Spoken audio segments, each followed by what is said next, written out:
MG road Bangalore की वो सड़क है जहां रात भी दिन जैसी लगती है, लेकिन लोग कहते हैं कि रात के 1:15 के बाद ये सड़क किसी और की हो जाती है, क्योंकि उस समय यहाँ एक औरत दिखाई देती है जो बस लिफ्ट मांगती है, और जो उसे अपनी गाड़ी में बैठा लेता है वो अगली सुबह जिंदा नहीं मिलता। ये कहानी है अर्जुन की, जो एक आईटी कंपनी में काम करने वाला साधारण सा लड़का था और उस रात भी ऑफिस से देर हो गई थी। घड़ी में समय था रात 1:30।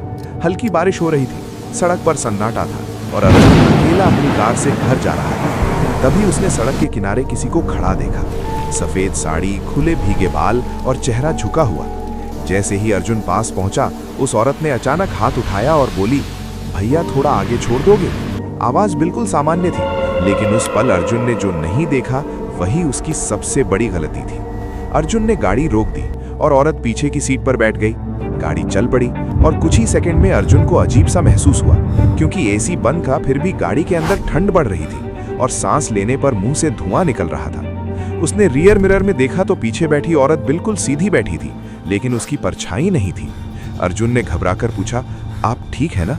लेकिन कोई जवाब नहीं मिला और फिर धीरे धीरे पीछे से भारी आवाज आई, तुम मुझे पहचान नहीं पाए। आवाज ऐसी थी मानो एक साथ कई लोग बोल रहे हों। अर्जुन ने घबराकर ब्रेक मारा और जैसे ही मुड़ा, पीछे कोई नहीं था, लेकिन अचानक कांच पर एक चेहरा उभरा जिसकी आंखें सफेद थीं, मुंह फटा हुआ था और गर्दन असामान्य रूप से मुड़ी हुई थी।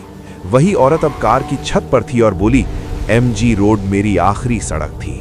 फिर आवाज गूंजी, मैं यहां एक्सीडेंट में मरी थी, कोई नहीं रुका, कोई नहीं बचाने आया। कार अपने आप चलने लगी। स्टीयरिंग अर्जुन के हाथ में नहीं था और औरत अब सामने की सीट पर बैठी थी और बोली, अब हर रात कोई ना कोई मेरे साथ चलता है। अगली सुबह एमजी रोड के पास एक कार मिली जिसके अंदर अर्जुन की लाश थी और उसके चेहरे पर भयानक डर जमी हुई मुस्कान थी। लेकिन कहानी यहीं खत्म नहीं होती, क्योंकि उसी रात सीसीटीवी कैमरे में एमजी रोड पर एक नई परछाई दिखी, जो सफेद साड़ी में नहीं बल्कि आईटी फॉर्मल कपड़ों में थी, और अब वो दूसरों से लिफ्ट मांग रही थी। कहते हैं एमजी रोड पर चुड़ैल अकेली नहीं है, जो एक बार उसके साथ चला वो खुद कहानी बन गया।